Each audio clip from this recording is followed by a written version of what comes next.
Hello everyone. I believe it's time to start. Yes. Um,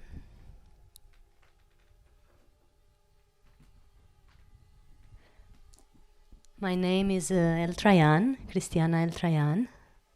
I'm very happy to be here with you again. Like every year we meet here for this outstanding global event. For me, it's always an honor to meet these amazing hearts that you are. And it's always a pleasure to be able to share space with you. Thank you for having organized this gathering again and give all of us the opportunity to share each other with each other. I'm gonna speak a little slower so that people can translate. Just let me know if the rhythm is okay. Yes? How many of you have been here before? All of the others are new? Who is new? Oh, everybody's new. Wow, wonderful. Very honored to meet newness. I'm on this path for a long while. I would say eons in terms of lifetimes, but I would say 10 years in this lifetime. I've discovered the reality of pranic consciousness 10 years ago when some friends invited me to a conference in Bucharest, in my country, Romania, where a very nice friend of mine, very powerful friend of mine called Jasmine, was holding a workshop every year. When my friends told me that she was nourished by prana since 93, I said, that's perfectly normal. It seemed perfectly normal for me. But unlike many people that I know, I didn't want to jump to it, and make it a goal in my life.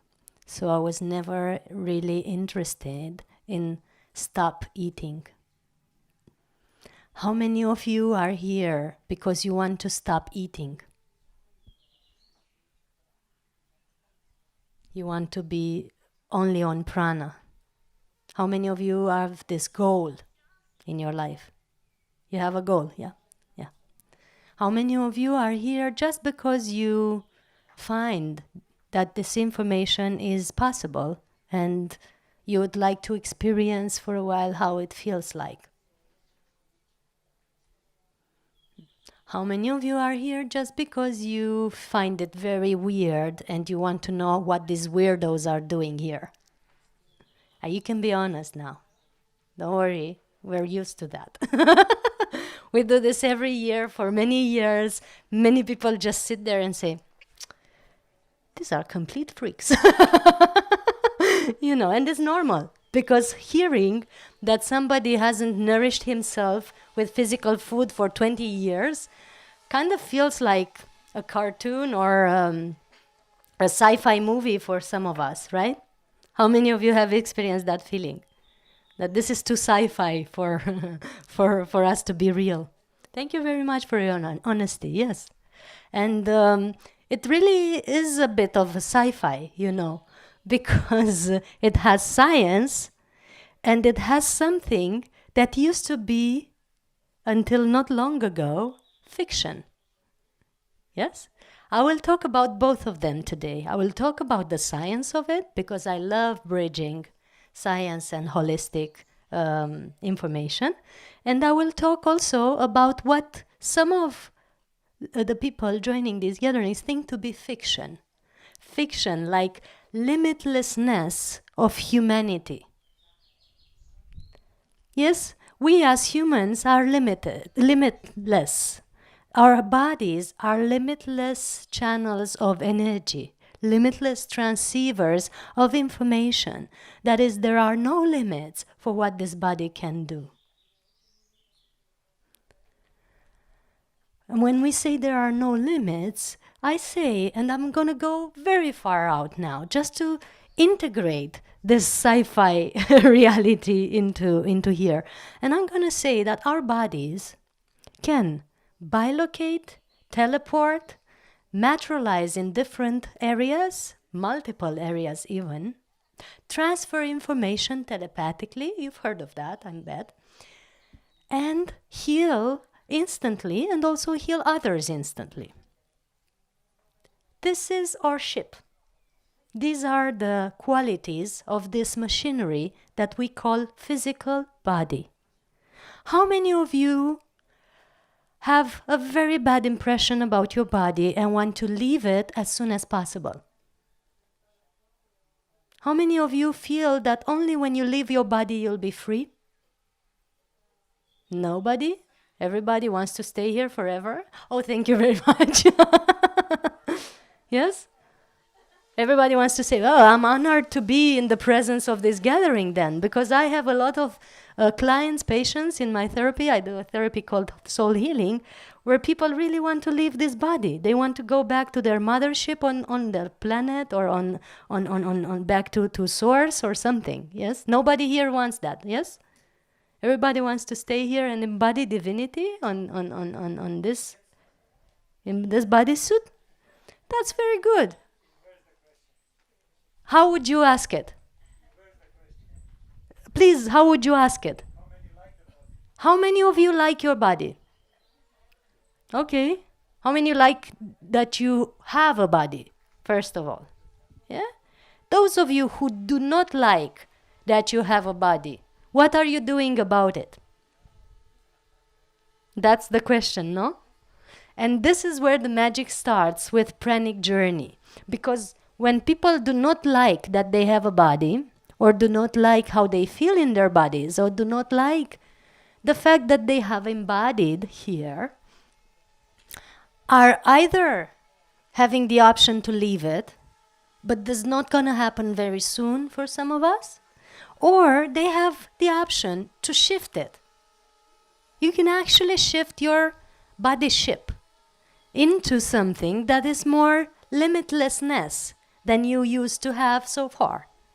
And I was just talking to somebody this morning about it, and we were discovering together the modalities to do that. How could we shift from feeling limited in this body and feeling cluttered, you know, like you've been put in a box, from feeling that to feeling limitlessness, to feeling that you have limited power, limited awareness, unlimited power, unlimited awareness, unlimited expansion. Would that be possible while still being in a physical body? What do you think? Yes? Oh, that's a good start for us today. This is what I'm going to talk about. I would love if people would be more open to know that actually free energy and freedom of limitlessness is available for all of us. That's a good start for the new era, or the golden era of humanity. We have had science proving already that universe is unlimited.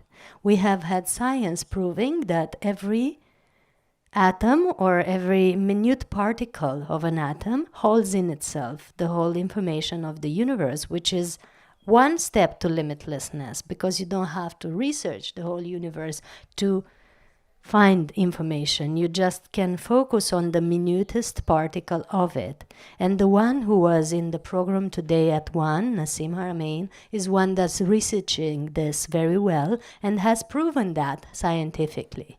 So I'm going to refer a bit to his work as well while talking to you today, because free energy in devices and free energy in our human body is functioning pretty much the same. And it's why for a long time now I'm inviting scientists in my projects to join their knowledge together so that we can discover what the body does when it's nourished without food. What the body does when it's nourished in a pranic way. What happens with the hormones, what happens with the endocrine system, what happens with the bone and muscle structure, what happens with the blood, the glucose, all that stuff. It can be researched, it can be measured. Some of us here are doing that already. Thank you, Ivo. And I believe there's further research that can be done to help us understand why this is not sci-fi and why this is very, very real, actually. And for now, I have 3 projects that I'm working on constantly. One is the Pranic Festival in Romania, that is in August 15 to 19. The second is the Pranic Consciousness Summit online, which is interviewing all the pranic people I know and finding out why and how they are on this journey. And the third one, which is developing, is this contact between science and holistic world, where we can join forces together to really research what is happening with the body, what is happening with pranic consciousness. Not long ago, I've interviewed and had a talk with Dr. Sudhir Shah. How many of you have heard of him? There is a movie called Light, or In the Beginning There Was Light, where there's an old yogi who has been on prana for 70 years already. And he has been monitored in a hospital with all the most outstanding devices to monitor his body functions for about 14 days or so. And they have proven that he was actually not taking any food or liquid, and still his body functions were perfect. And not only they were perfect, but he was actually producing urine out of nothing, and he was transforming it into energy. So urine would develop in his bladder, and then it would disappear. This study has taken place, I guess, in 2003, if I'm not mistaken, in a hospital in Ahmedabad, done by one of the most important renowned doctors, neuroscientist of India. His name is Sudhir Shah. And having chatted with it not long ago, and I will continue to with the second interview soon, he has agreed. He has not only confirmed that he has participated and monitored his study very, very diligently with cameras, with CCAD, with personnel on the room, with all the most advanced tests that are possible. So not only he has confirmed that, but he also confirmed that this special yogi had a very interesting way of being, which is beyond feeding or not feeding. It's actually a special emanation, we might say. But that's going into the holistic realm. Back to science, he has agreed to participate with other scientists in the study. And I'm very happy to have his agreement. You can see this video on YouTube, on my channel, I guess. If you search Cristiana Eltrayan and go on the YouTube channel, I think it's available. If not, you search Pranic Consciousness Summit and you'll find it there. The point is, this year in July, I will hold a conference at the Resonance Academy in US, where Greg Braden, Bruce Lipton, Nassim Haramein, and others will be present. And this is where I strongly believe And it's the same topic, free energy unveiled. I strongly believe that more awareness on this subject can be brought to science so that research can start at a very, in a very powerful way. Having met Greg Braden recently in Romania also, you know Greg Braden? A scientist. Hands up just to see how many are relating to what I'm saying. Okay, he's a very, very powerful scientist, geologist, holistic researcher. He's holding outstanding conferences on remote healing and limitlessness and body metrics and so on. And when I went to him to give him my last book, he was very happy that he was just beginning to develop interest into pranic reality. Yes, and he was just beginning to research and wanting to find out more. Why am I saying all this? Just to know that the sci-fi part of it is actually not so not so much fiction in it. I mean, real people that have had outstanding results in science are now joining the club and bringing their attention to it. And one of the scientists who have joined the festival and the summit the years before, who is Nassim Haramim, has actually also confirmed that he has been pranic for 3 years and also levitated, which means that science has not only researched this, but also experienced this to a very high degree already. I'm going to go further and refer to one very powerful scientist called Franz Wilczek, which has just won a Nobel Prize, yes, recently, who has said publicly that we are children of the ether. Children of the ether means children of prana. So Nobel Prize winning physicists that are renowned in the most rigid scientific circles are making affirmations that could open us up to dropping the concept that this is fiction and really studying this from the perspective that this is very real and it's worth our attention as humanity.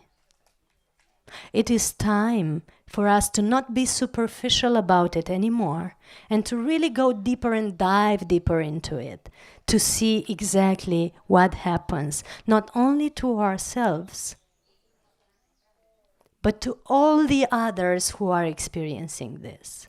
Because we are having a ship or a body that, as I said, is limitless in his possibility. And the fact that we're using just very little percentage of its capabilities is making us feel not so great here, right?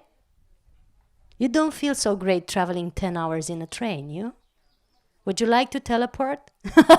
I would. I'm still trying to remember that. And I have to confess. It took me 10 hours to get here from Romania. It's frustrating. Especially while knowing what I know about human body capabilities. Those of you who do not believe this is possible, I invite you to read the book of a very renowned scientist called Bart T. Spending. Bart T. Spending. It's called The Life of the Masters. Yes? Good book, huh?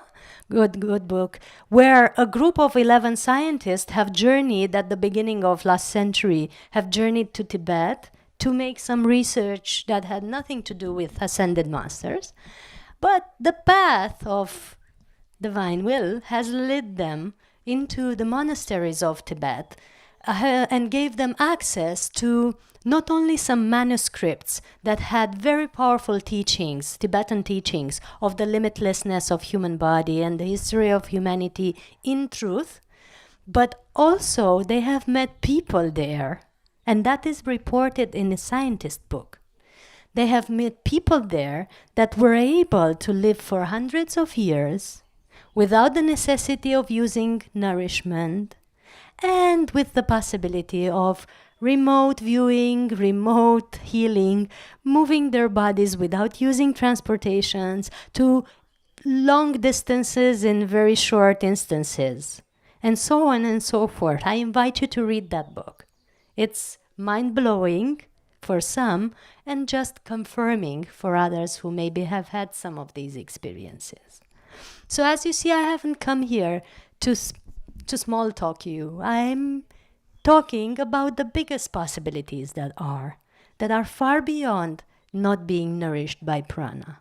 Not being nourished by food, are far beyond just pranic nourishment. I'm talking today about pranic consciousness, freedom, limitlessness. Are you interested in that, or you just want food intake? Yeah? Okay. So that I know that I continue. Because I can talk for hours about how to not eat or how to, but I'm no longer interested in that. Not so much. The decreasing of food intake or renunciation of food is a byproduct of consciousness rising. It is not a byproduct of just one process or a fasting week. It is not a byproduct of putting your will into it. I want now to stop eating. I will starve myself until I do it. It's not the way to go. It's not a byproduct of intention or determination. It is a byproduct of alignment, though. When you align yourself more to the frequency of divinity that you are, when you align yourself more to the emanation that is breathing us all, that is waking yourself up in the morning, and I'm not referring to the alarm of the clock, that which opens your eyes, breathes your breath, moves your heart, pumping blood from it and so on. That thing, aligning to that more and more. Aligning to the limitlessness of your intuition capacity, of your awareness ability, and of all that is possible for you as divinity. That's what eventually would be maybe make you feel nourished. For most of us, it has done so. So most of us have been feeling nourished as we aligned more and more to that source or divine power or whatever universal force, whatever you need to call it. Yes, some call it God even. As you align more and more to that, some of you might not feel hungry anymore. How many of you have already experienced not feeling hungry anymore? Wow, we have a good crowd here. I'm so honored. And having felt that, have you still felt that is necessary to take physical food from time to time? Some of you. Yeah, it's beneficial, it's good, yeah. Have you felt guilty about it? Ever? No, it's just normal, no? Because I'm asking that because many in these gatherings, at least the years before, were strongly believing that if they reached a level where they're no feeling hungry anymore, and if they reached a stage where they don't need to eat anymore, if they took a piece of chocolate, the universe would just drop. or their pranic badges would fall off. And then, God, I have to go back to the normal life again. It's not like that. It's just always a process of fine-tunement, weaving through frequency, matching energies with whatever you need to meet, and that might or might not require you taking food.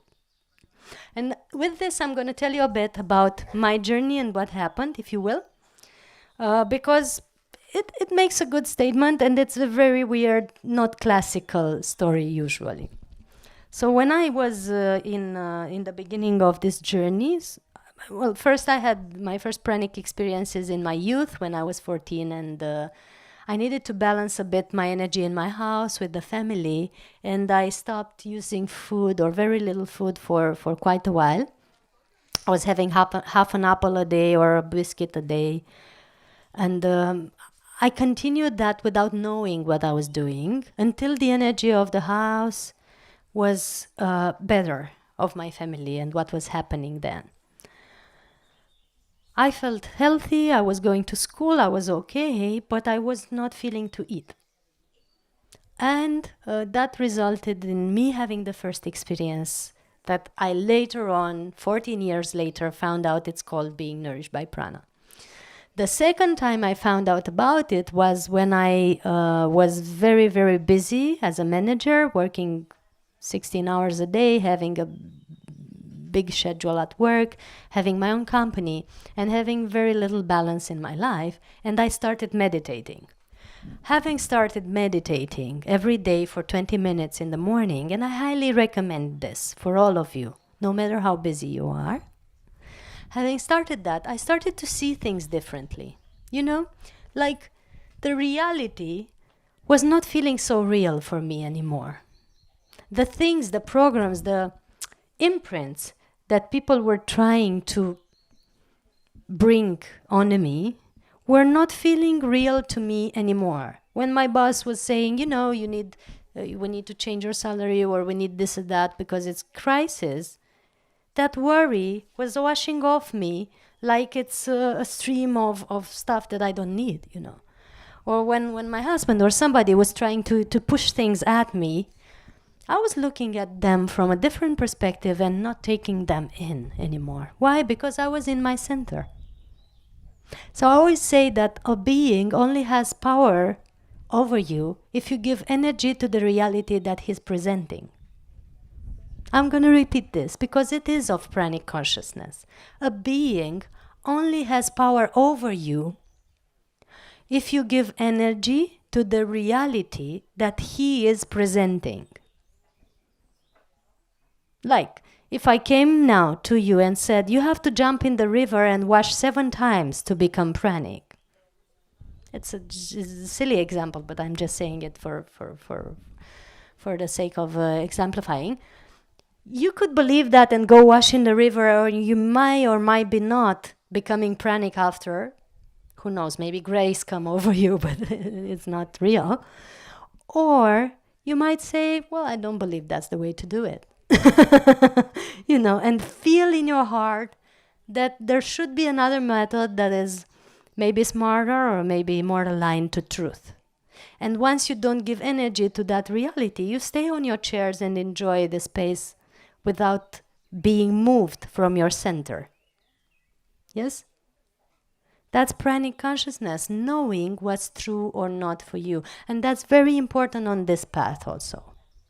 I made that example, you might not know where it's going, but I want to come back to the pranic path and tell you, discernment and staying in your center is very important on this path. Knowing what's right and what's not for you. Knowing who's true and who's not. Knowing which procedure you should follow. Should I do the 21-day process, the 9-day, the 10-day, the Victor, the Nicholas? Who should I join? All that is already written in your heart. All these questions you have had, yes?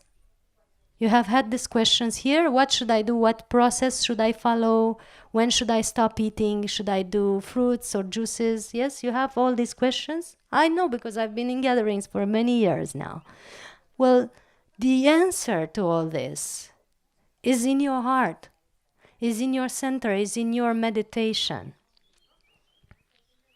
And when you meditate, go back in your heart, you will know who to follow, if to start the process, if to give credit or energy to a person. Is that useful for you? Would that be useful for you? To not go, you know, like a leaf that is in the wind like this and know exactly where to go? Would be useful? Well, that's what meditation do. That's what meditation does, and that's what pranic consciousness brings.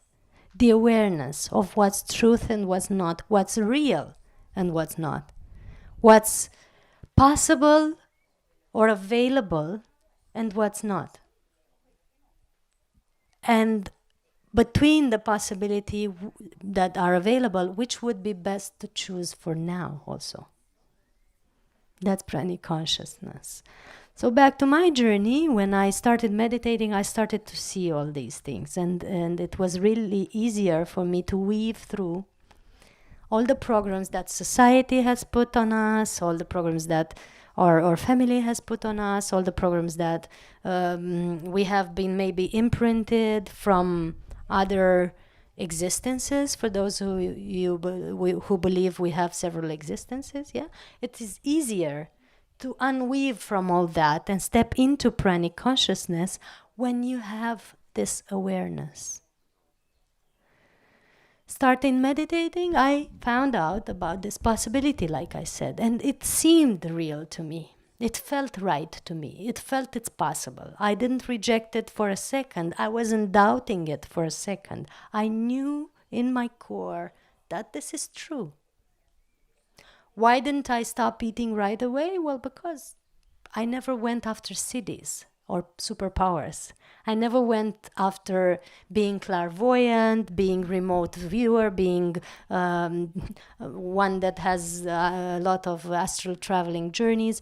I never searched for superpowers because usually they detract you from the path instead of stabilizing you on the path of pranic consciousness. You get caught into the astral realm. Wow, so many beings, so many worlds, so many existences that you can be projecting yourself into. But they are, like I said, projections. So once you get out of that or beyond, you can see how there are also movies, like the movie of the reality that you're in now. How many of you are into astral traveling? Well, journey safely. Yes, what I can say is journey safely and be aware that it's also a journey which has a beginning and an end, and there's other roads beyond or below and so on. I've never been interested into cities. What I've been interested into really was to stay centered beyond all the qualities, abilities, or gifts that I might receive on this journey. Because for me, they are all roles and role plays. Like I have this body now that is of a young woman, or a woman, yes, and I play this role of holding a conference here. But also many other aspects of me are holding many roles in many other aspects of the universe. Some on the starship, some on the spinning a galaxy, some having different roles of leadership in certain star nations. And that is possible. You can be aware of all that and be conscious that you're not only here. But it's also important not to get to identify with that role either. Oh, I'm the leader of a big starship and this is what I can do from that starship. It's not important.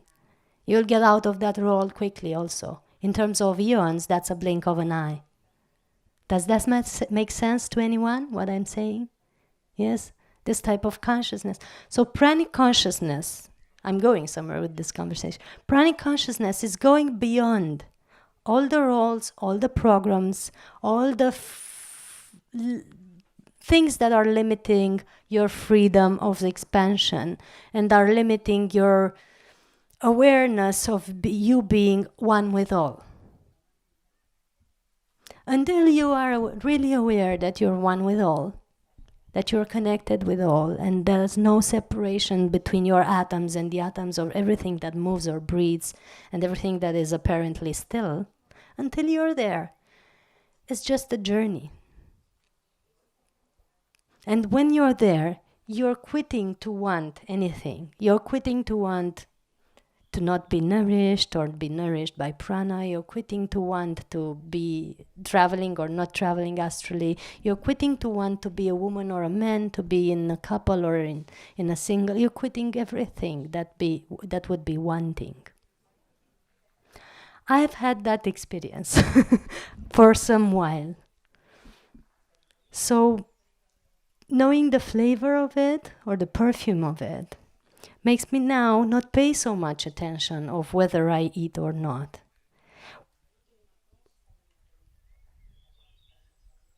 also, when I stop paying that much attention of whether I eat or not, I stop paying attention to eating as well. So food is not so much an interest to me at the moment. Which doesn't mean that I reject it, doesn't mean that I say it's bad. I just say it brings you into a different state of consciousness than pranic nourishment alone. So you have the option to be only nourished by prana, which is a very good option, a very much freedom comes from that.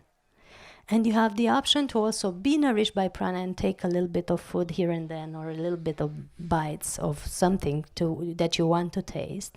And that's part of also being in your human journey and utilizing your human senses. And that's not bad. It's not bad to have an ice cream. It's not bad to have a bite of melon. It's not bad to make love. It's not bad to be enjoying the caress of the wind on your skin. It's not bad to even have emotions. It's natural part of human journey. What I'm saying for some people here, and I know some of you resonate with that, is maybe you could stop wanting to become something. Who of you are wanting badly to become something? Or to become something else, I might say. Okay, thank you. I was feeling I'm talking for some people. That's also a program. That's also something that takes you off your path and tells you you're not enough yet. Maybe if you would be pranic, maybe if you'd stop eating, maybe if you prove yourself to yourself that you're connecting to Source, then maybe then you would be completely accepted, completely loved. But that's not the way to go. It's the other way around, actually. When you feel completely accepted, when you feel completely loved, when you feel completely one with Source, it is then you no longer need food. Then you no longer need anything else. And only then that you are fully pranic. Does that make sense to some of you? Yeah? Getting it? Okay. Okay. At least that's what I experienced. I cannot tell you of others, even though I've interviewed many. I cannot tell you how it was for others. That's not the topic of today. I can tell you, though, about free energy, freedom, and being free from all the concepts and programs and all the wanting. Thank you very much for the water. Grazie mille. And yes, I'm still using liquids and some food. Many people ask me and want to ask me whether do I still eat or not? How much do I eat? This is the common questions usually. Are you interested in that? I'm not, but I will tell you if you are. Okay, so continuing with my journey, started meditating, started doing yoga, started doing qigong every day. Started having a practice of maybe 6 to 10 hours a day of joint different techniques applied. I studied the qigong, the yogic traditions, the Tibetan traditions. I was diligently diving into this world. I didn't want to tiptoe around it, and get bits and pieces. I wanted to really dive in because I felt there's much more beyond what I've experienced till 28 that could be discovered. And I wanted to experience it all. There has been some wanting in me, I admit. And diving deeper, I discovered that the more energy we bring to ourselves through various practices of meditation and physical work combined with energy awareness, like yoga, for example, the more we bring energy to ourselves, the less we feel to take some certain foods. We feel to drop meat. We don't feel we resonate with that. How many of you still using meat as nourishment? Yes, we feel the more you practice, the more you feel like this is not really fuel for my ship. Then as you practice some more and bring more energy, you discover that maybe dairy and animal products in general are not really the best fuel, because just because they don't have so much energy. I'm not saying what they do to your health, how they clutter your blood and so on. I'm just saying they don't have so much energy. No, because the cow ate the grass, it passed it through her body, it took all the prana from it, and then it gave you some milk, and that's second-hand prana. You don't want that. You want first-hand, right? So you feel that you do not resonate so much with that type of nourishment. Then you practice some more, you work some more, and you feel that maybe even solid food or cooked food doesn't have so much energy, because you feel the energy of stuff. The more the awareness develops, the more you feel the energy of everything around you, including food. And you start feeling that maybe cooked food doesn't have so much energy. Even if it's vegan, even if it's not second-hand or third-hand, still it doesn't feel like when you put it in your body, you have an energy boost, because that's why we should use nourishment, to have an energy boost, right? Some use it for pleasure, some use it for emotional reasons, but the main reason that we take energy as food is to have an energy boost. And from that, you can ask yourselves what brings you that boost.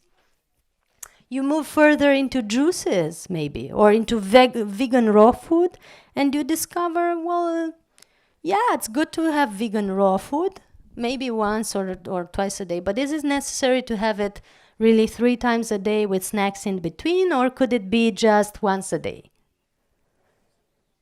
And you start tuning into your body and see, now maybe I'm not feeling to have breakfast or lunch. I'm just feeling to have a bit of dinner or soup or something. That's what happened to me along the years, Or I'm feeling to have not so heavy food on my plate. I'm feeling to have just a little bit of nuts and dried fruits or a slice of melon or something.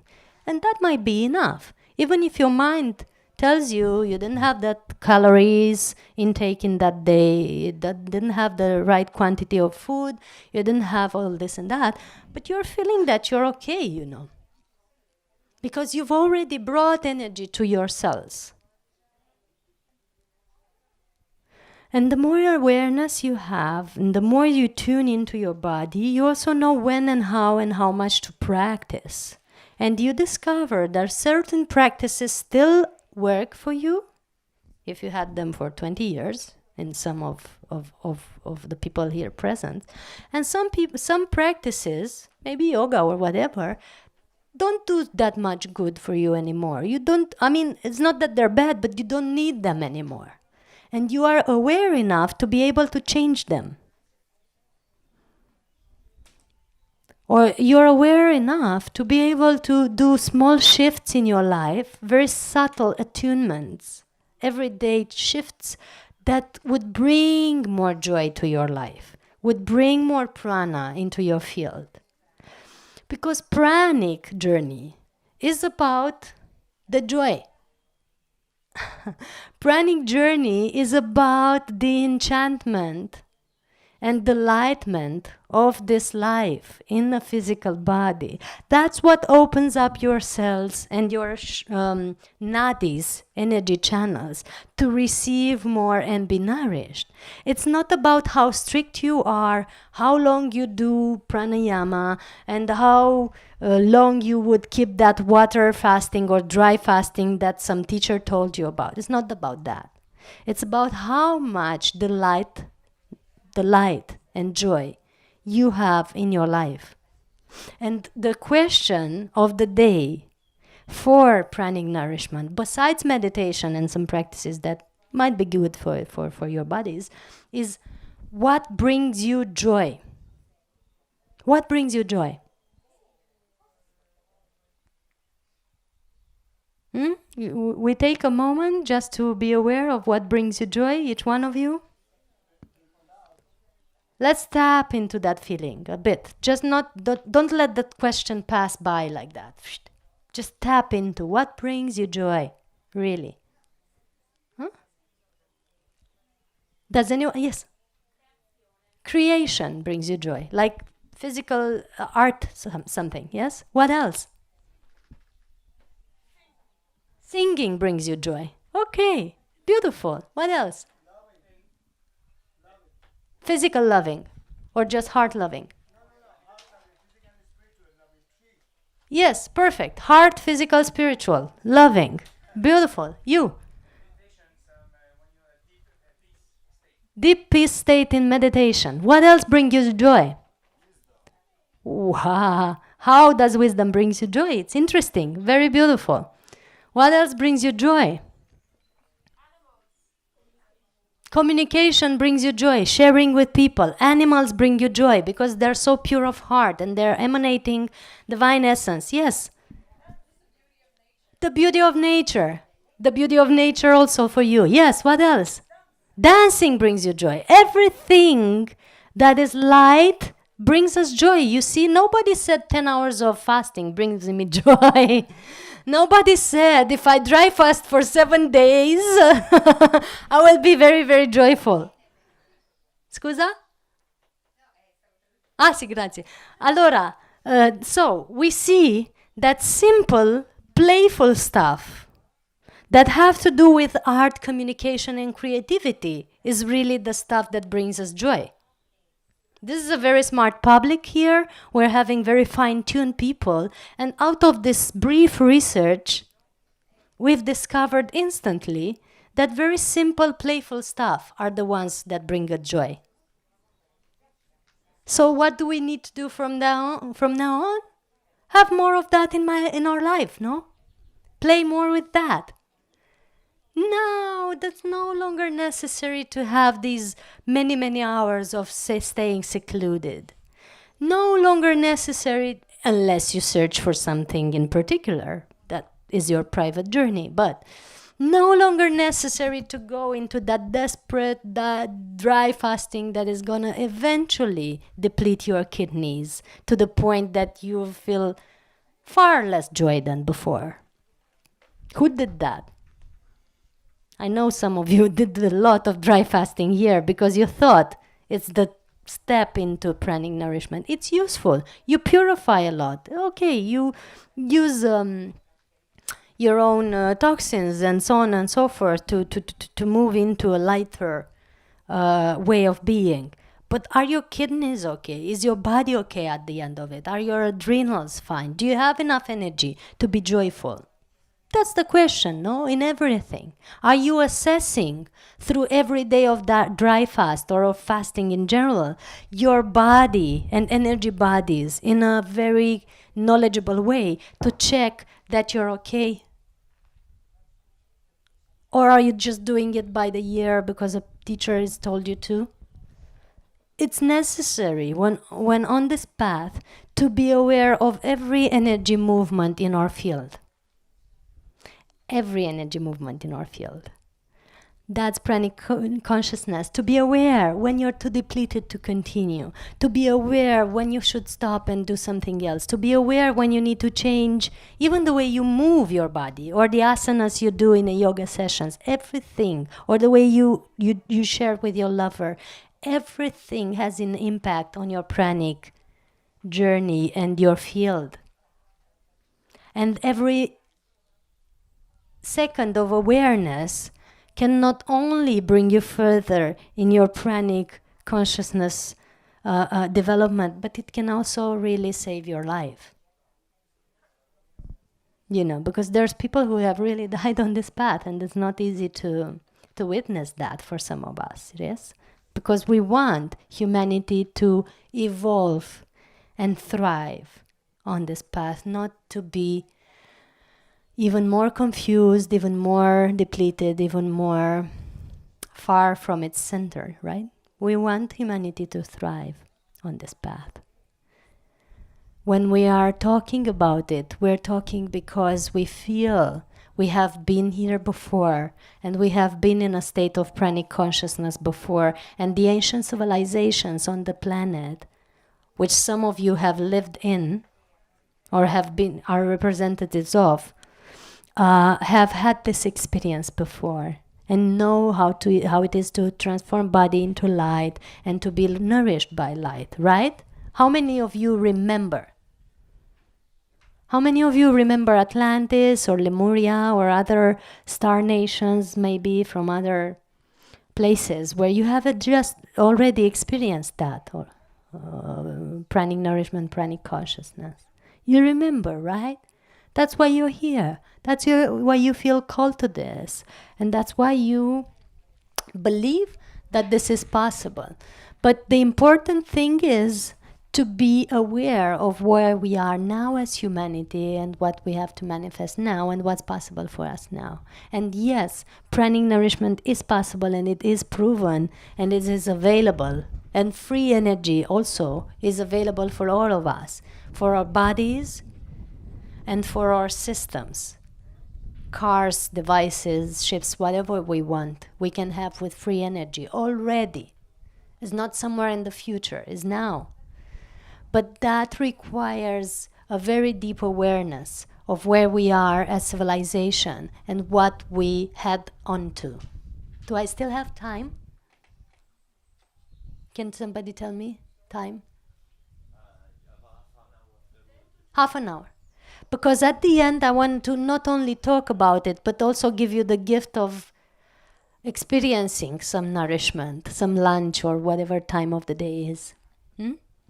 Through a brief meditation. That's why I'm asking about the time. So at the end, we're going to have a brief meditation where we experience how to be nourished in a deeper way.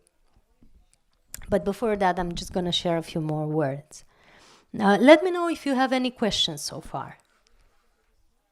Questions of what I shared so far. Yes, no, maybe? Questions. Yes, because instead of continuing like that, I could even be more specific and answer what you want. No question? No, good. All is clear. We'll see about... Yes, please. She wants... the girl behind you wants the mic. Okay, yes. Volevo chiederti, quando entri nel viaggio astrale, in che condizione è favorevole trovarsi? Come fai ad entrare nel viaggio astrale?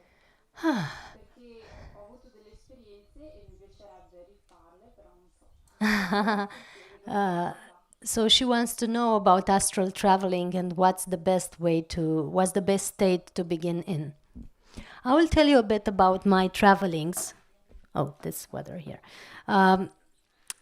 There's a classical way of astral traveling that implies leaving your body and going somewhere, right? Many of you know that way, yes? There's another way of experiencing the astral realm that I do not call traveling because it doesn't imply an A and a B. It doesn't imply being here and there and going there. It doesn't imply going anywhere, actually. It implies, though, expanding to the awareness of perceiving realities that might now seem far away from your body. But you're not going out of your body, you're just expanding towards that reality while still being present in your body, never leaving it. That's my experience with it. I've also had experiences when, while being in a room talking to a friend early in the morning, for example, being fully focused on the conversation, my energy, some part of me, an aspect of me, I won't call names or specific terms because we each one have our own understanding of holistic language, but a part of me that was taking my shape and presenting itself at me was participating to a gathering in another place. And my friends then told me at lunch, you have come to me into the gathering, you have presented yourself in front of me, and when I wanted to speak with you, you smiled and disappeared. Just don't do that, it's weird. And I said to them, I didn't do it on purpose, it just happens. And I'm most of the time not aware that I'm there. So that's my way of traveling.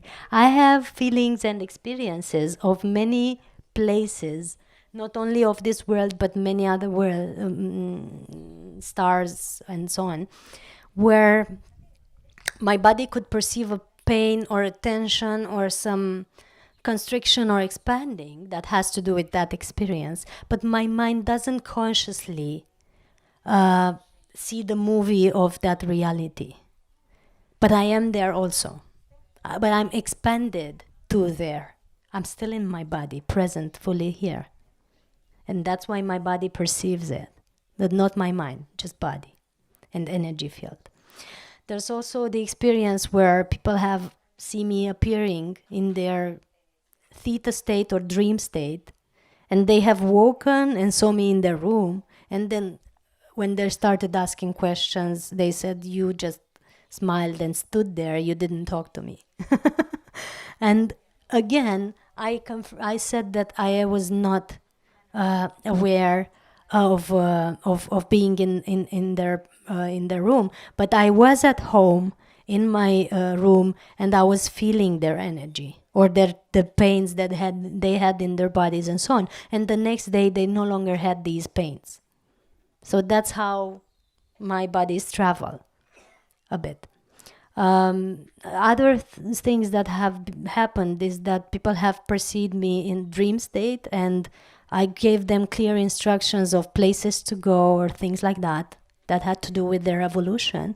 And then the next day they remembered, but I didn't know anything. But when they told me the story of me being there, I perceived that in my meditation I had information about them having to go to a specific location or temple or so on. So some part of me travels, or doesn't travel, but manifests itself in some locations that are necessitating my presence, but I'm not leaving my body. Yes, it's just the possibility of being ubiquitous that is available to many of us, actually, that can be experienced. But I don't do it on purpose, and I don't travel for the purpose of being somewhere else, because for me here is fine.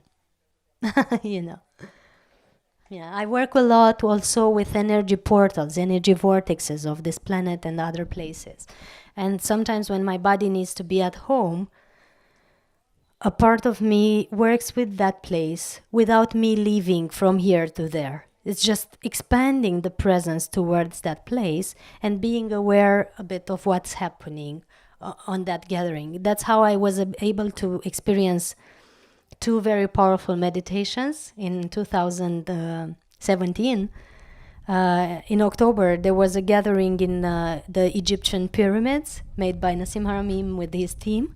And there was a gathering in India at the same time on full moon of October, where Jasmuheen was leading a meditation. And I was sitting at home in my body, perceiving both energies of both meditations at the same time. And at the end, when I talked to them or to the people in the gatherings, they confirmed some of the things that I was picking up. But I didn't leave my body and go there. I was present, I was here. But I was also with them. So many of you, I'm with them all the time. But it's just a thing of perceiving the other aspects of me that are less dense or less physical than this aspect. I don't want this to sound too holistic, but since you asked, that's what I can confirm of astral experiences. And I also can tell that the astral realm is very vast and tricky, and it requires a lot of awareness, focus, and diligence to be able to weave through it, as our friend Mark was explaining the other day, to be able to weave through it without being caught into some other story that is not beneficial for you. So I highly recommend, if you were to ask, very diligent meditation daily before starting any astral journeys. Just be aware of yourself and who you are and what's your essence, and then travel somewhere else. That's what I could say. Yeah. Any other question? Welcome. It's been a little long answer, but I know it made sense to some here. Mm-hmm. Mm-hmm. questions? Anyone else? Or do we go in meditation?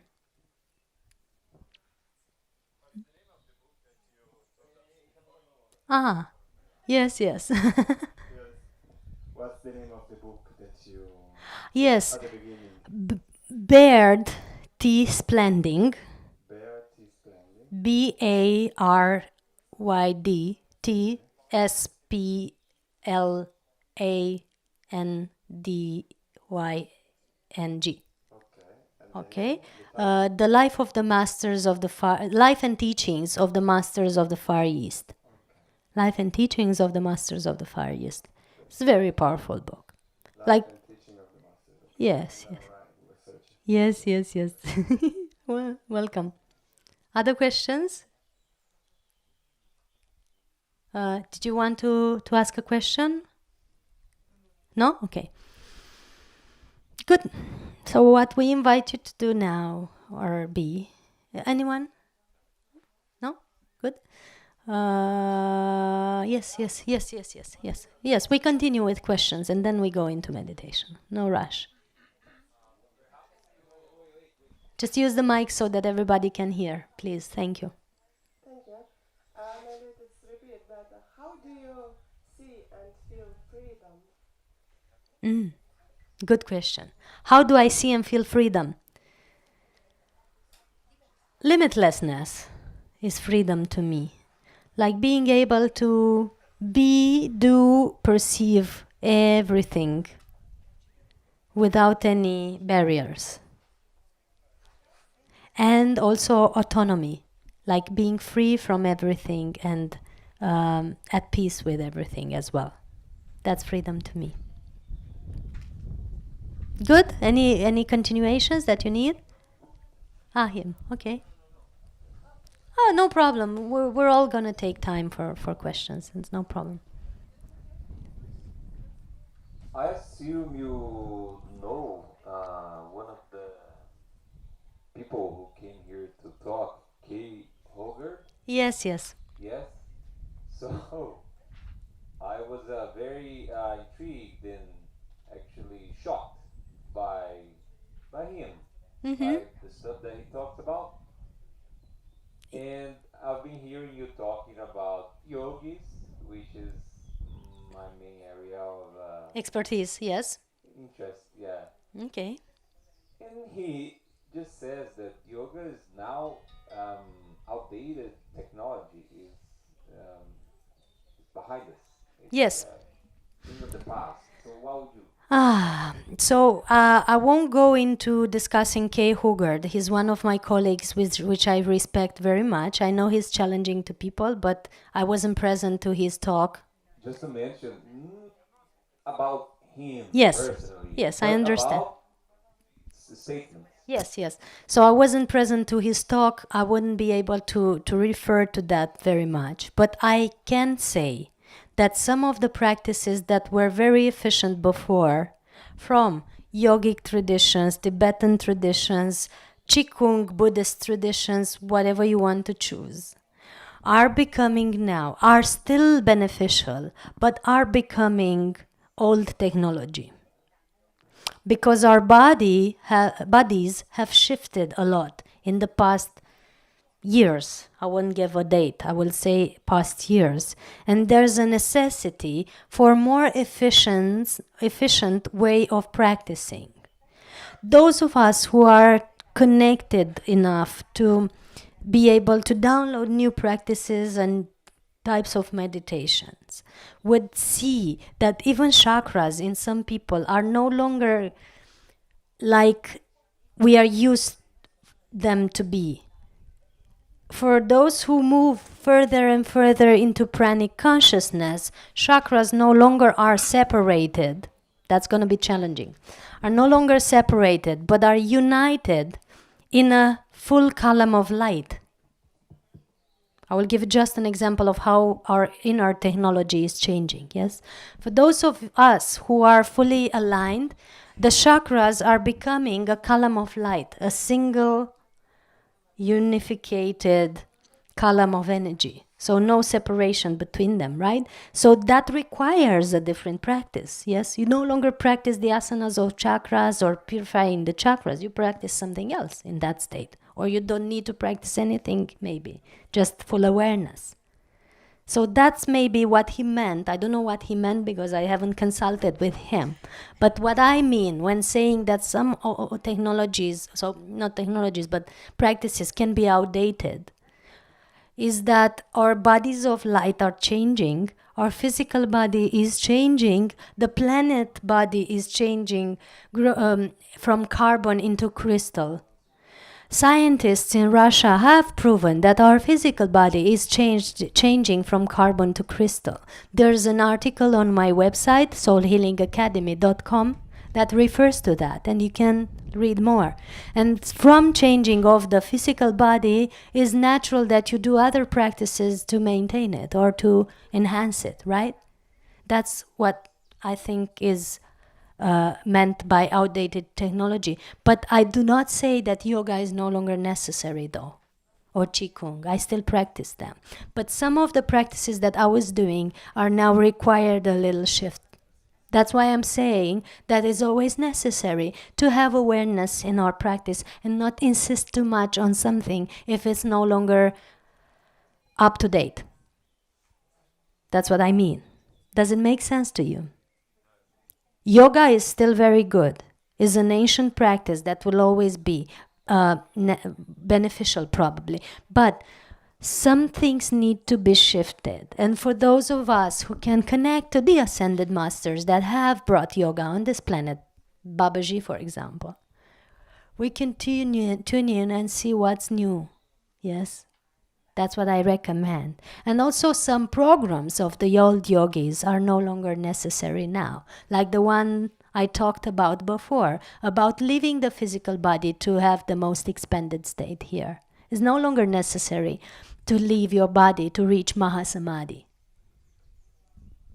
Yes? You can have it here. That's maybe the outdated thing that he was referring, but it's best to ask him about that, I think. Yeah. Other questions? How many minutes in physical time? Still? See? Time is expanding. I had half an hour ago. Yeah. We're being efficient. Okay, so next question. So freedom. Yeah. Is, do you mean that you know what you are and you know what you need to do in your life? Yes. And how achieve it? How will achieve it? How did I get into this perception? Well, meditation and other practices that I referred to earlier have brought me here, and also the help of many light beings that I'm connecting to, that eventually have revealed themselves of being other aspects of me, which is great to discover. Made sense? Okay, so meditation is usually taking you there, into knowing who you are and what you need to do. That's what helps. Yeah. Mm-hmm. Don't shy away from it. It might seem something very serious and fastidious, but really, just sitting inside yourself and breathing in your heart can bring much joy to you. And nourishment as well.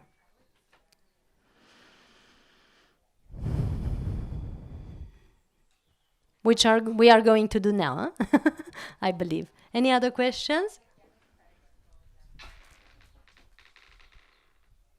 No? Yes? No? No? Yes? Yes? Okay. We're going into meditations, and if necessary, we'll talk more after. Maybe something that you experience will need to be asked after.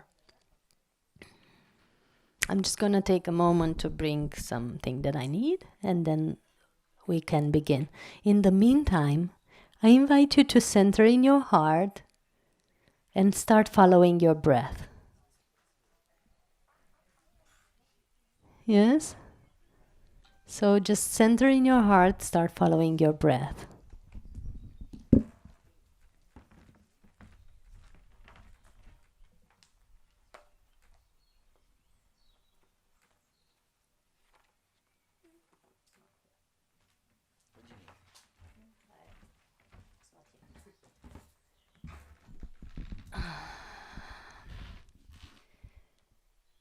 We are fully in our hearts.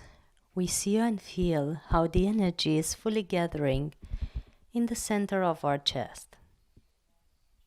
Fully gathering in the center of our chest.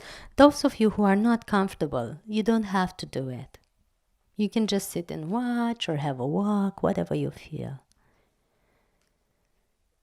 You start centering in your heart and you imagine, visualize, sense or feel that you're in a light column from the center of the universe to the center of the earth. You're in a light column from the center of the universe to the center of the earth. And this column, which is like a cylinder with a thickness of your hand stretched out, is surrounding you in the most beneficial energy for you now. The most beneficial color, the most beneficial emanation of prana is now surrounding you from the center of the universe to the center of the earth, like a light vehicle. You breathe deeply the energy or color or light from this column. You feel it surrounding you fully.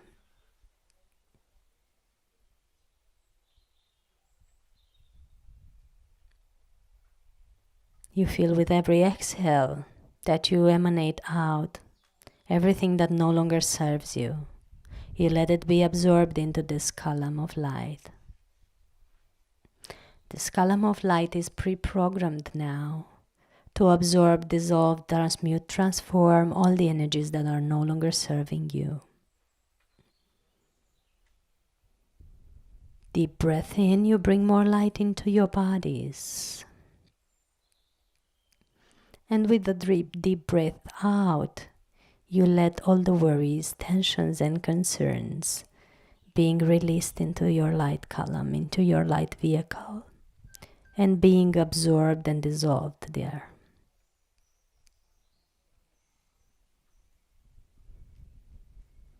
Deep breath in, you fully feel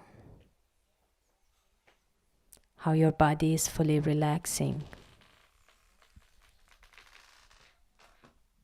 Deep breath out. You emanate out all the worries, tensions, and concerns that is no longer beneficial for you.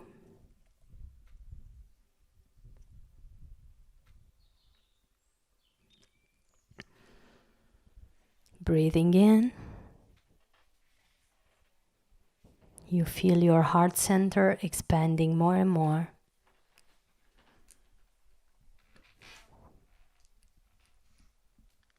Breathing out, you feel your body lighter and lighter, more and more relaxed.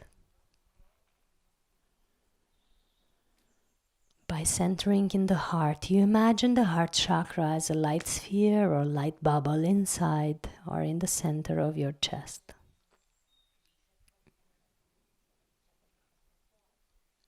You visualize, sense, and feel that you have a connection cable from the center of the universe that comes down to your crown chakra, a connection cable from the heart of the central sun comes down to your crown chakra, coming down through your third eye chakra, then through your throat chakra, and connecting down into your heart. This is connecting you to the heart of the central sun, and with every inhale, you draw energy or prana through this cable into your heart chakra.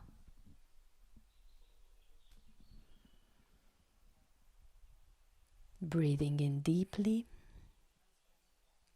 you feel with every breath that you draw like through a straw this energy, color, from the heart of the central sun into your heart.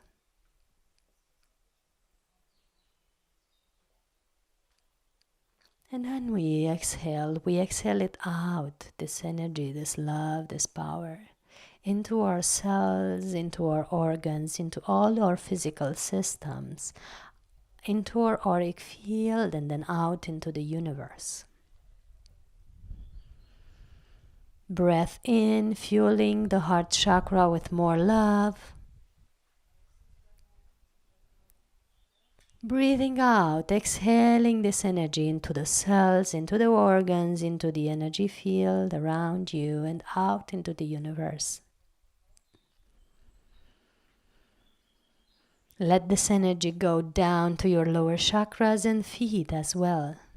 Feel it flowing from the heart through the lower chakras and through every foot down towards the center of the planet.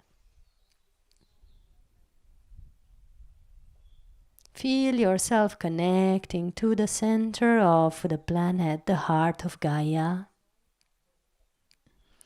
Feel yourself touching that love, that mother compassionate energy that is in the center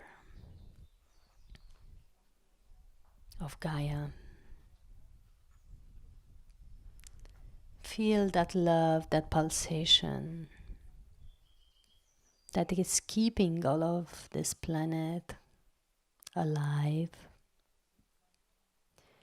flowing up through your roots now, like Gaia is sharing her love with you. And it's coming up through your roots, it's coming up through your soles of the feet, the ankles, the calves, the knees, the thighs. It's coming up to your perineums, coming up to the base of your spine, coming up through the spine to your heart chakra, coming up from the chakra of the heart to the base of the skull, coming up from the base of the skull to the top of your head, flowing up constantly. And as it constantly flows up, it constantly fuels you with the energy of compassion, of maternal love, maternal acceptance, yin, beautiful harmony of this planet, the wisdom of Gaia. Feel it coursing up through your body, all the way up to the top of your head. And feel every cell of your body absorbing this nourishment, this feminine, gentle energy that is now fueling your whole system. Feel yourself fully nourished, fully pampered, fully accepted, fully loved in this energy.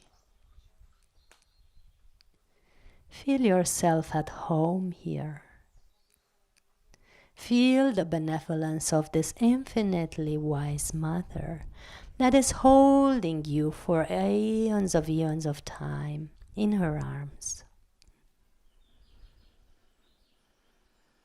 And know that when your body is full, this energy emanates through the top of your head in a toroidal system, surrounding your body in a sphere of light, in a globe of light, that with a toroidal movement is getting reinforced with every breath. You feel this filter reinforced. You feel more and more powerful energy around you and through you. And know that this vehicle of spherical form is filtering all the energies that doesn't serve you, like the Wi-Fi emanations, the toxins in the air, all the thought forms that are being imprinted on you that no longer serve you, all are filtered out by this spherical vehicle around you with the biomagnetic field of Earth. And when you're ready, knowing that you're constantly in the sphere of light from the center of the Earth energy, and in this vehicle of light from the center of the universe, that is your light column around you, you can center back into your heart, center back into your body, start feeling your body fully, the toes, the soles of the feet, the ankles, the knees, the thighs. You start feeling your hips. You start feeling present, fully present in your abdomen, lower back, upper back, chest, arms. You're fully present in your neck, fully present in your head, fully present to the top of your head. Fully present back into your body, feeling you're inhabiting your ship again. And you can come back into the room with your presence and your awareness. And you can tune back into this reality.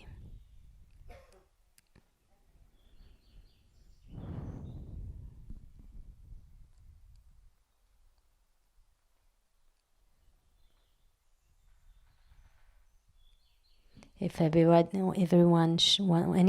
wants to share what they felt or experienced, you are welcome to. Yes. Yes, you can take the mic from her and then yeah, it's okay.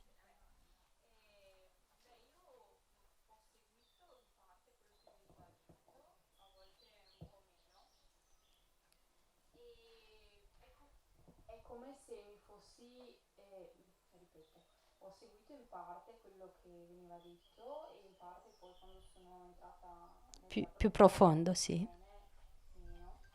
E come se mi fossi riazzerata, proprio quando dormi, ti svegli, proprio mi sono riazzerata e in quel momento lì come c'è un battito del cuore Sì, e,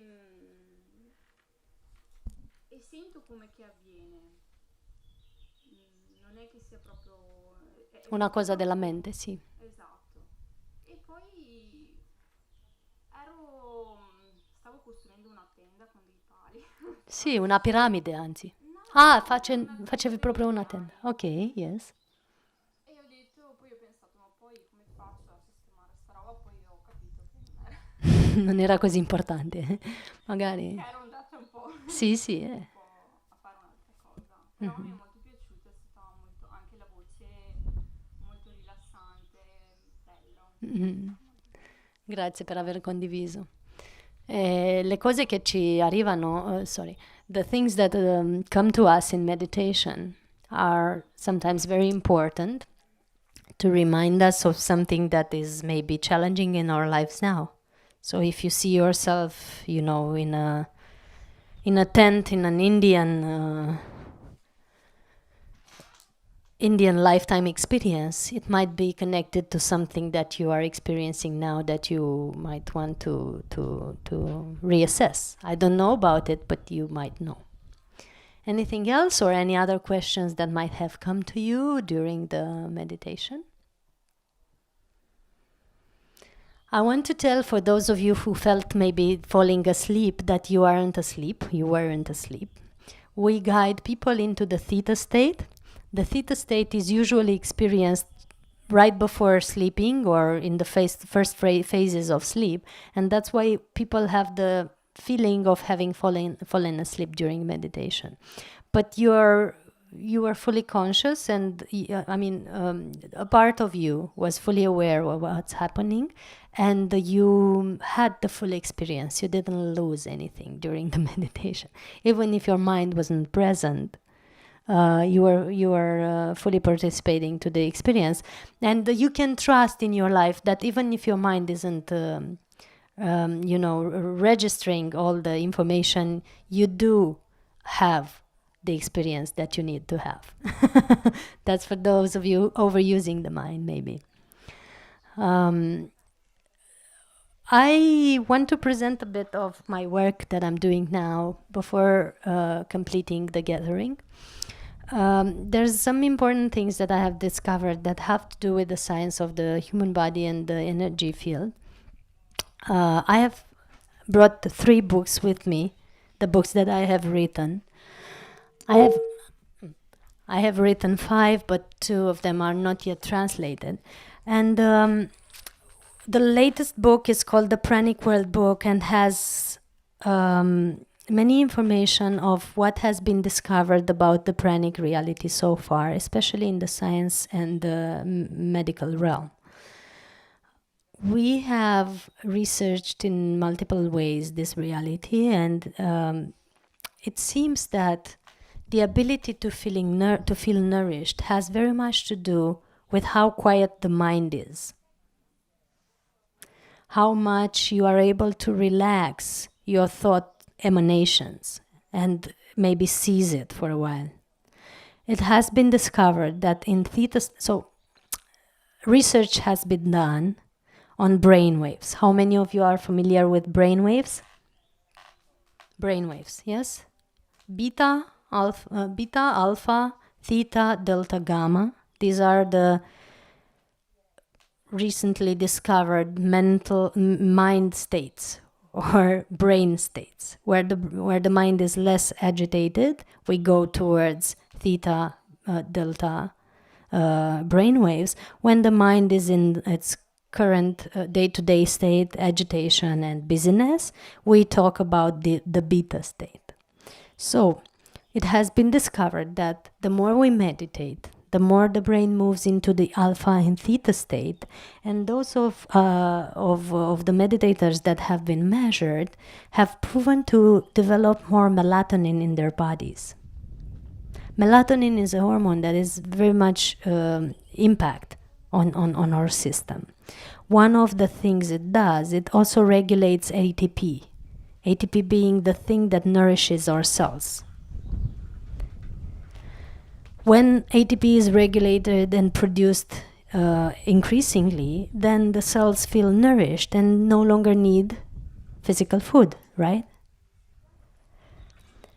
If ATP is increasing, then naturally the food intake should be decreasing so that you do not nourish from two sources at the same time. Does it make sense? When you decrease your food intake or even fast, something very interesting happens. So people have been tested, and it's been proven that in extensive fasting, without starting the digestive system and running it, in the digestive system, when it's free of clutter, free of food, it is produced 400 to 500% more melatonin than in the brain, which lead us to the conclusion that digestive system might not be built for what we use it. Make sense? Digestive system might not be built initially, when we were first separate from source and put into a body, right? It has not been built for digesting food. That has been a function that might have developed over time with us underdeveloping other functions. Yes? Because when it's left alone and when it's free, the digestive system, also called the second brain in our bodies, scientifically called like that, is doing amazing stuff, like developing melatonin 400 to 500 times more than the brain, having very powerful intuitive messages to tell us. That's why English has an expression, I feel it in my gut. That means gut is a place where feelings or intuition is developing. Digestive system has been also proven to emanate energy, which is why in Taoist tradition or yogic tradition we are taught to focus on our hara or core here. Yes? So what if we were not really built for eating initially? It's research. I'm not saying it from my brain. I'm still studying this because it's not something, I'm not a doctor, I'm not a scientist fully. But it's interesting questions to look at, right? Why are we built? What are we built for? What is this body really meant to do? And are we using it properly, really? Another question to ask yourselves would be, if you had the most advanced machinery or starship, and if you had the most powerful features to it, like being able to teleport with it, or remotely perceive information and transmit information with it, and bilocate it, and heal with it while you go with it through certain areas, and so on and so forth. If you had that type of starship, what type of fuel would you put it in? Would you use low quality fuel, like the lowest price possible and maybe with some junk in it? Or would you use the highest quality fuel? What do you think you would do if you had the most powerful starship like that? Or not starship, car even. What would you use? The best fuel or the worst fuel? Best? May I tell you that you all have that starship already? And it's called your physical body? Yeah, the body really does what I said. It really has these properties, actually. It does remote viewing. It does remote healing. It does teleporting. It does balocate. It does all that. Yeah? People have proven it. People have levitated. People have healed others from a distance. One of my jobs is that I do long distance healing. I do a therapy called soul healing, and I work on internet with people that are having the exact same experiences like I would be next to them. They're crying, they're releasing a lot of stuff, their bodies are enhanced, their energy bodies are shining, and I'm miles and miles away. And many of us are like that. It's not just one person. So therapy is also available here. I'm going to do sessions until tomorrow, until I leave. But I want to tell you that you have the most powerful not star, but also starship, because you can travel astrally, like she said. Yeah? And that leads us to the question, how do you want to fuel it? Do you want to keep it longer or discard it as soon as possible? Yeah, that's something to take at home as mind food, brain food. What is available as information that I brought here is 3 books. This is the Pranic World book, where I put some research. The research that I talked to you earlier is present here, and more information about how to detox the physical, emotional, and mental body, how to how to look at the pranic world from different perspectives, how to work with your mind, what were the experiences of other people that I've interviewed, what are the tricks and traps on this path. It's all written in this book. More of this series will come. It's available in the shop and here with me.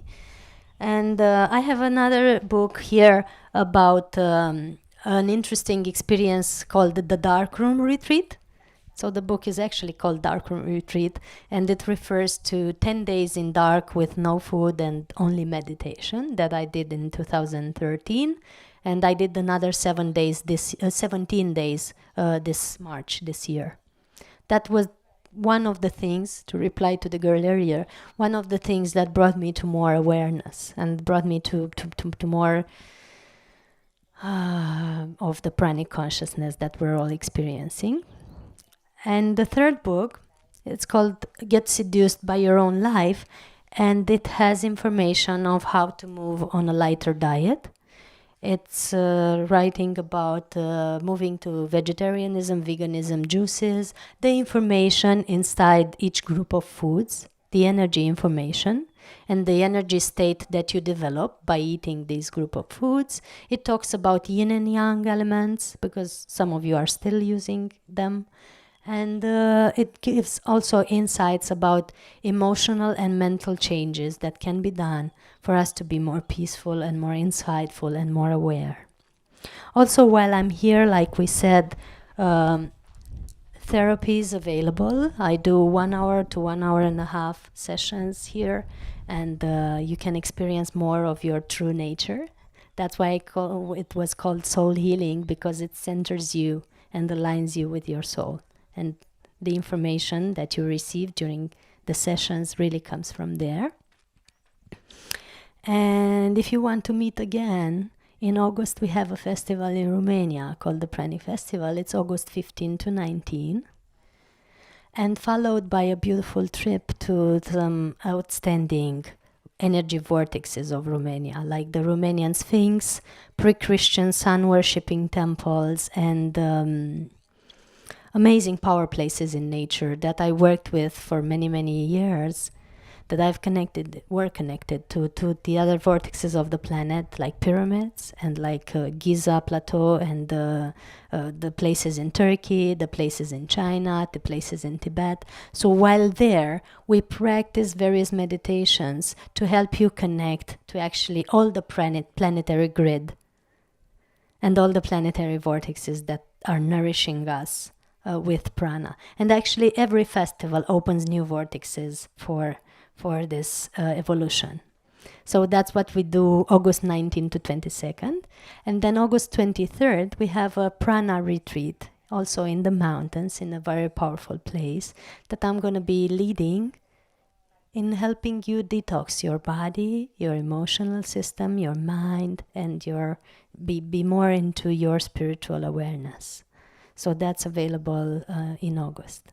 In the meantime, I'm going to travel a lot. I'm going to be in US end of July, joining the Resonance Academy with Nassim and others. Bruce Lipton, Joe Dispenza, Joe Dispenza, Greg Braden, sorry. Having a conference there on free energy, and probably in other countries that I'm not aware now. Yes. July 29th to August 2nd. In US, California, in the Redwoods. Yeah. And until then, I'm preparing the Pranic Festival in Romania, and I might be in other gatherings, but I now do not remember, because my life is traveling constantly from in various places like this, enhancing the energy field and also talking. And it's full schedule, and sometimes I miss out some information. But you have contact data here that I brought that you can take. You can take the cards and use them and connect with me on Facebook, on Instagram, and the website, soulhealingacademy.com. And you can also look at YouTube, where you find a lot of information about the experiences with the people that I met. Also look up Pranic Festival in Romania and Pranic Consciousness Summit for in-depth experiences with pranic people. Yeah, that's what's available for now. Do you need to ask anything else? We're out of supposedly out of time. That doesn't mean that time has ended. It means we've crossed into the 5th dimension already.